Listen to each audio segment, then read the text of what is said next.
आपका स्वागत है मेरे चैनल मोटिवेशन। भारत के गांव में गरीब किसान की बैंक कही जाने वाली भैंस अब बनी इटली और चीन के हजारों करोड़ के कारोबार की रीढ़। आखिर क्यों चीन के फार्म्स में पाली जा रही है हजारों बफलोज? क्या है इसके पीछे चीन के काले मंसूबे? दोस्तों, एक समय था जब भैंस को सिर्फ दूध देने वाला जानवर समझा जाता था, लेकिन आज भैंस पालना सिर्फ दूध बेचने तक सीमित नहीं रहा, बल्कि बफेलो फार्मिंग दुनिया भर में तेजी से फैल रही लाखों करोड़ों की इंडस्ट्री बन चुकी है, जिसका फायदा चीन और इटली जैसे देश पूरे जोरों शोरों से उठा रहे हैं। आज तक जब भी भैंस के पशुपालन की बात होती थी, तब हमारे दिमाग में भारत या पाकिस्तान के गांव में किसानों के कच्चे घरों के पास बने तबेले में खड़ी 5 से 6 भैंसों की छवि आती थी। भारत दुनिया में भैंस का दूध और उससे बने मिल्क प्रोडक्ट्स का सबसे बड़ा प्रोड्यूसर है, लेकिन अब चीन भारत से ये व्यापार भी छीनने की फिराक में है। चीन में सैकड़ों एकड़ में फैले ऐसे बफेलो फार्म्स बनाए जा रहे हैं जहां मशीनों की मदद से हजारों भैंसों का जबरन दूध निकाला जा रहा है। उस दूध को प्रोसेस करके करोड़ों लीटर मिल्क प्रोडक्ट्स बनाए जा रहे हैं और हजारों किलोग्राम भैंस का मांस बेचा जा रहा है। वहीं उनकी फास्ट ब्रीडिंग भी करवाई जा रही है। लेकिन फैक्ट्रीज में बफेलो फार्मिंग कैसे की जाती है? भारत के किसान मैनुअल तरीके से भैंस का पालन कैसे करते हैं? और क्यों बफेलो फार्मिंग इंडस्ट्री में भारत से मोनोपोली छीनने के लिए चीन, इटली और दुनिया भर के देश हाथ धोकर हमारे पीछे पड़ गए हैं? चलिए जानते हैं इस रोचक वीडियो में। दोस्तों, एक समय था जब भारत में भैंस को गरीब किसानों की बैंक कहा जाता था, क्योंकि जब भी किसानों को अपने परिवार की जरूरतें पूरी करने के लिए पैसों की जरूरत होती, तो वो अपने खेत और ट्रैक्टर गिरवी रखने से पहले अपनी भैंस बेचता था। अब ऐसा हो भी क्यों ना, भैंस अब इंसानों की एक ऐसी एनिमल फ्रेंड है जो हर रोज 20 लीटर तक दूध देकर सालों तक आमदनी का जरिया बनी रहती है। इसलिए भारत के कुछ किसानों के पास 4 से 5 भैंसों वाले छोटे तबेले, तो कुछ के पास हजारों भैंस के बड़े तबेले, जहां से हर रोज भैंस का ताजा दूध गांव की डेयरी तक पहुंचता है और इसी दूध से बने मिल्क प्रोडक्ट्स भारत समेत विदेशों में भी बिकता है। अब ट्रेडिशनल तरीके से भैंस का पशुपालन तो हम बचपन से देखते आए हैं, लेकिन आजकल विदेशों में फैक्ट्रीज बनाकर जो मॉडर्न बफेलो फार्मिंग की जा रही है, वो कैसे होती है, चलिए जानते हैं।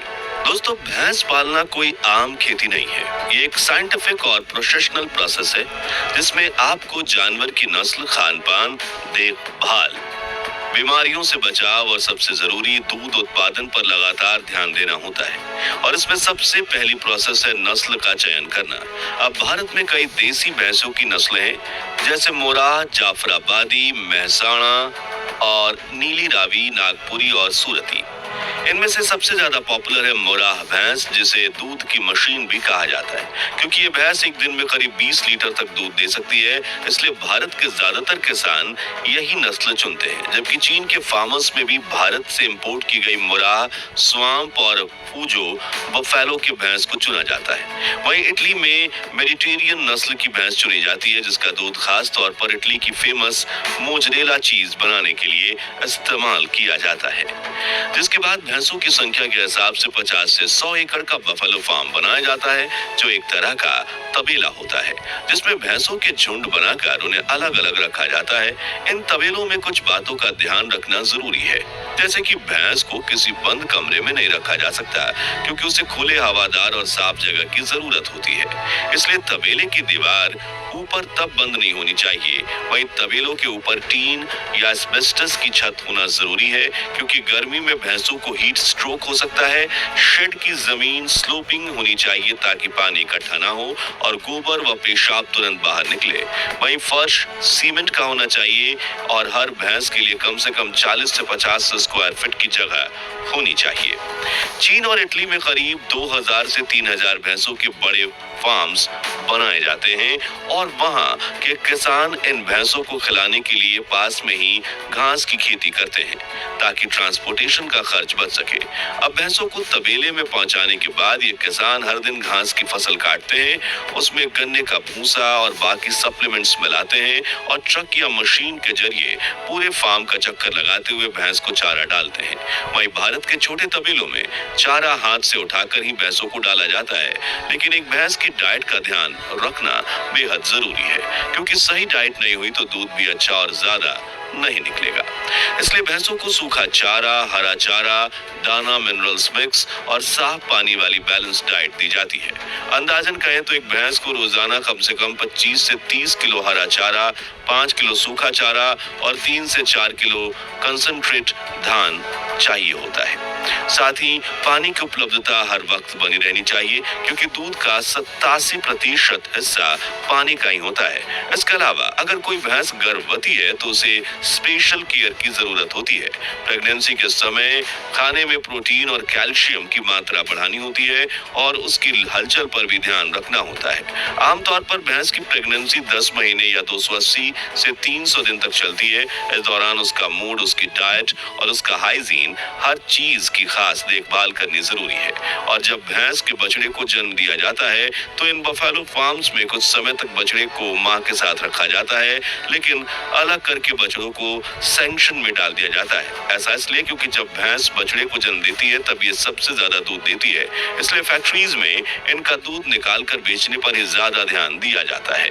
हालांकि बछड़ों को भी रोजाना इनकी मां का दूध ही पिलाया जाता है ताकि उनकी ग्रोथ अच्छी हो। अब आपने देखा होगा कि गांव में भैंस हमेशा तालाब में रहना पसंद करती है और किसान भी जब उन्हें घास चराने ले जाते हैं तो उन्हें तालाब के पास ले जाकर कुछ घंटे छोड़ देते हैं। लेकिन क्यों? तो आपको बता दें कि भैंस को रोज नहलाना और उसके दूध उत्पादन को सीधे सीधे प्रभावित करता है। इससे लेकर गांव में एक कहावत भी है कि जितनी ठंडी भैंस उतना ज्यादा दूध।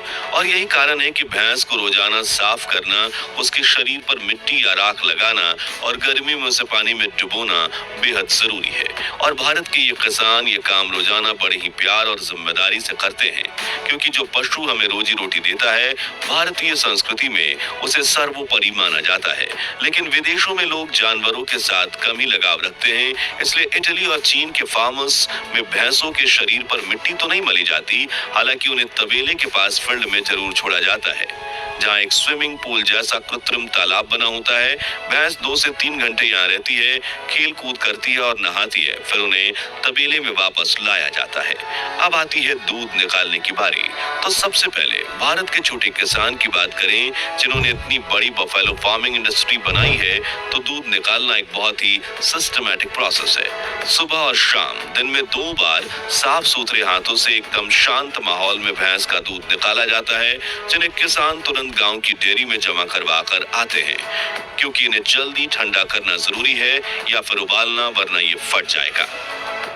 जबकि चीन और इटली के बफेलो फार्म्स में मिल्किंग मशीन का इस्तेमाल किया जाता है, जैसे कि ये 70 भैंसों का दूध एक साथ निकालने वाली रोटरी मशीन, जिसमें भैंसों को अलग अलग सेक्शन से उल्टा खड़ा कर दिया जाता है।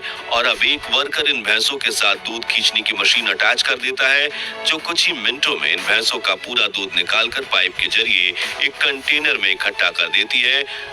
अब इन मिल्किंग मशीनों को लेकर कुछ लोगों का कहना है कि इससे भैंस को दर्द नहीं होता और दूध भी जल्दी व साफ निकल जाता है, जबकि कुछ का कहना है कि इससे भैंस को तकलीफ होती है। खैर, इस बारे में आप अपनी राय हमें कमेंट्स में जरूर बताइए। अब आगे बढ़े तो इस दूध को आगे का सफर तय करना होता है। वो शुरू होता है मिल्क प्रोसेसिंग प्लांट तक, जहां इस दूध में प्रोटीन, फैट, बैक्टीरिया और बाकी एंटीबॉडीज, रेड्यूसेस की स्टडी की जाती है। फिर इसे पेस्चराइजेशन प्रोसेस में डाला जाता है, यानी इसे एक निश्चित तापमान तक गर्म किया जाता है और फिर जल्दी से ठंडा कर दिया जाता है, ताकि उसमें मौजूद हानिकारक बैक्टीरिया और सूक्ष्म जीव मारे जा सके। इस प्रोसेस में उबाले बिना ही दूध से बैक्टीरिया निकाल दिए जाते हैं, पोषक तत्व बचाए जाते हैं और शेल्फ लाइफ भी बढ़ा दी जाती है, और इसका स्वाद भी वैसा का वैसा रहता है। अब आगे इसे कोल्ड स्टोरेज में स्टोर किया जाता है और पैक करके मार्केट में बेचने के लिए रवाना कर दिया जाता है। यहाँ फिर इससे चीज और पनीर जैसे मिल्क प्रोडक्ट्स भी बनाए जाते हैं। अब बात करें बफेलो फार्मिंग की। दुनिया का सबसे बड़ा पशुपालन व्यापार इसे क्यों माना गया है और इससे किसान कैसे पैसे कमाते हैं? तो इस व्यापार में कमाई के कुल 6 तरीके हैं। पहला, दूध बेचना। मान लो एक भैंस अगर 10 लीटर दूध देती है और हर लीटर का रेट 60 रुपए है, तो महीने की कमाई करीब 18,000 रुपए। दूसरा, गोबर से बायोगैस बनाना। जी यहाँ 10 भैंसों का गोबर इकट्ठा करके एक छोटा सा बायोगैस प्लांट चलाया जा सकता है, जिससे बिजली भी बनती है और गैस भी। बचा हुआ स्लरी खेत में जैविक खाद बनकर जाता है, यानी खर्चा कम फायदा ज्यादा। तीसरा, बछड़े बेचना। एक अच्छी नस्ल का नर बछड़ा या मादा बछिया 25,000 से 60,000 रुपए तक की कीमत में बिकते हैं और कई बार तो नस्ल के हिसाब से 1 लाख तक भी। चौथा, दूध से बने प्रोडक्ट्स बेचना, जैसे घी, पनीर, मावा, दही, छाछ आदि। इनकी डिमांड आजकल इतनी बढ़ गई है कि हर शहर में ऑर्गेनिक डेयरी ब्रांड्स खुल रहे हैं और किसान खुद इस कड़ी में शामिल हो रहे हैं। पांचवा, खेती में इस्तेमाल। भैंस का गोबर, मूत्र और नहाने का पानी खेतों के लिए नेचुरल खाद और कीटनाशक का काम करता है, जिससे रासायनिक खर्च कम होता है और जैविक खेती को बढ़ावा मिलता है। छठा, भैंस का मांस बेचना।